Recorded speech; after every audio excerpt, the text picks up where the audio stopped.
Bom dia, bem-vindos ao canal Envelhecer com Sabedoria, Envelhecer Sem Vergonha.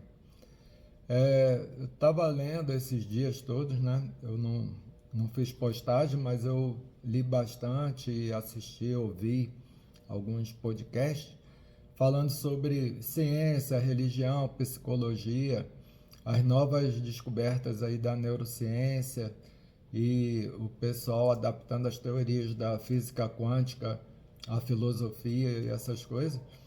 E fiquei muito impressionado com algumas coisas que eu já vinha pensando, né? Então, assim, que eu li os ensaios de Montaigne. Ele escreveu esses ensaios em 1500, né? Ele era um pensador dos anos 1500, francês, e ele falava coisas com muita simplicidade, muita categoria, apesar que ele gostava muito do Sêneca e citava muito Sêneca, né? Parecendo que dá uma é, complexidade ao que ele pensa, mas na verdade era para facilitar o pensamento dele. Então ele dizia assim que o ser humano com 21 anos de idade já sabe muito o que é certo e o que é errado para ele mesmo, né? Então, o que está embaixo da pele, os pensamentos e sentimentos, a pessoa tem. Então, assim, se tiver uma doença, ele sabe os sintomas, não precisa ninguém estar indicando os sintomas. E falando sobre medicina, né?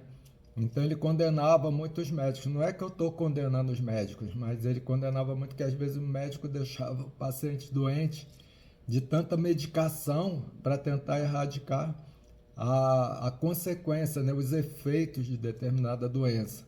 Então ele dizia assim, que o médico adoecia mais do que a doença. Mas assim, a gente pode trazer para hoje, a ciência avançou muito, tudo avançou muito em pouco tempo, né?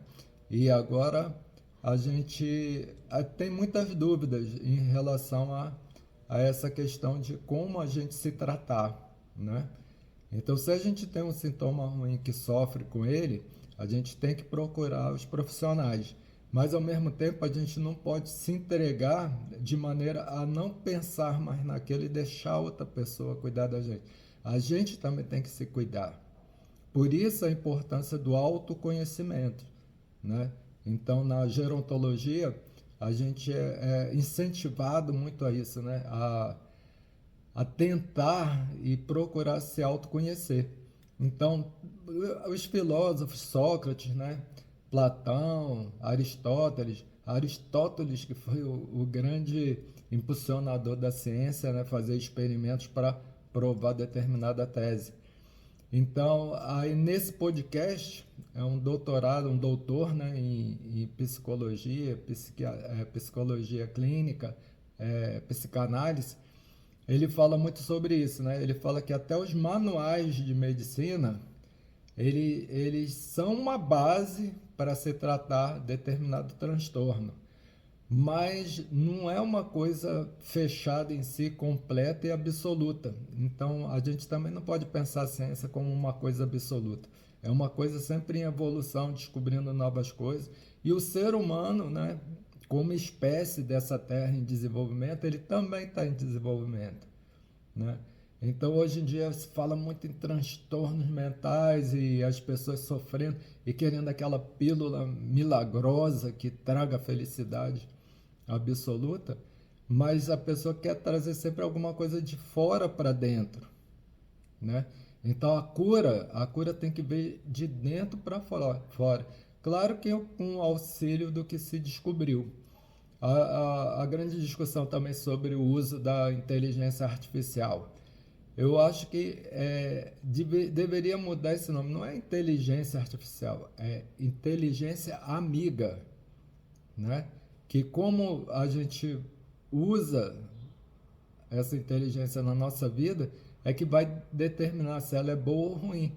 Então muita gente está demonizando, as máquinas vão querer dominar o ser humano e tal, mas isso é para causar um medo e causar um controle, e muitas pessoas comuns acabam ficando receosas de usar. E foi uma descoberta, a ciência é para isso, a ciência é para facilitar a vida do ser humano e tornar ele mais criativo, ele mais produtivo, ele mais feliz e com menos trabalho sacrificante, né? Mas tem muita gente que quer restringir o uso dessas descobertas, dessas maravilhas, para continuar dominando outras pessoas. E aí deixa elas no limbo, fala, você vai perder seu emprego e não sei o que lá. Deixa ela no limbo e vai se aproveitando disso. Então a gente tem que ter cuidado, a gente tem que se autoconhecer para saber a capacidade limitada que a gente tem para conquistar essas coisas. Então eu resolvi fazer esse post, que fiquei um pouco ansioso assim, depois de ouvir esse podcast, que é uma coisa que já vem sendo afirmada há muito tempo, nada é absoluto. Falar, quem é você? Qual autoridade que você tem para falar contra um manual de medicina, contra um protocolo de medicina, né? Bom, eu não tenho essa autoridade toda, mas tenho um conhecimento de vida que, assim, a vida humana, a vida em si, ela é o bem mais precioso que a gente tem. Então, se alguma coisa vai contra essa vida, né? Então a gente tem que não aceitar, independente de onde venha, né?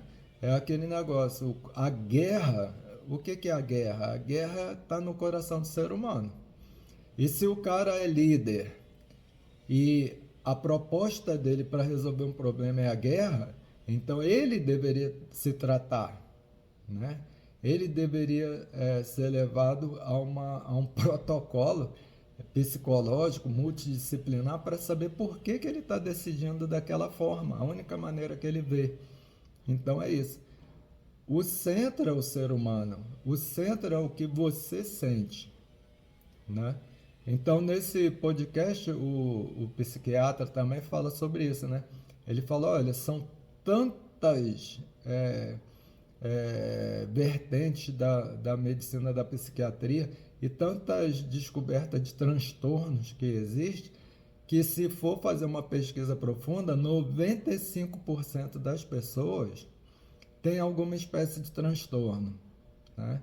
Então esse negócio de normalidade, anormalidade, mas ele falou, o importante é a pessoa saber se aquele transtorno está causando sofrimento para ela ou não, né?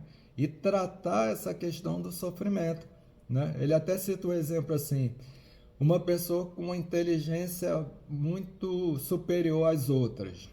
Todo mundo fala que é uma qualidade, mas para a pessoa pode ser um grande problema, né? Então, isso que tem que ser tratado, como que ele, tendo essa inteligência, possa ser feliz, né? Então, é essa questão. Inteligência é um transtorno? Pode ser um transtorno, de acordo com o que a pessoa sente, né? Então, é isso. Vou finalizando aqui. Muito obrigado e participe aí do canal Como Envelhecer Sem Vergonha. Falou, galera. Grande abraço.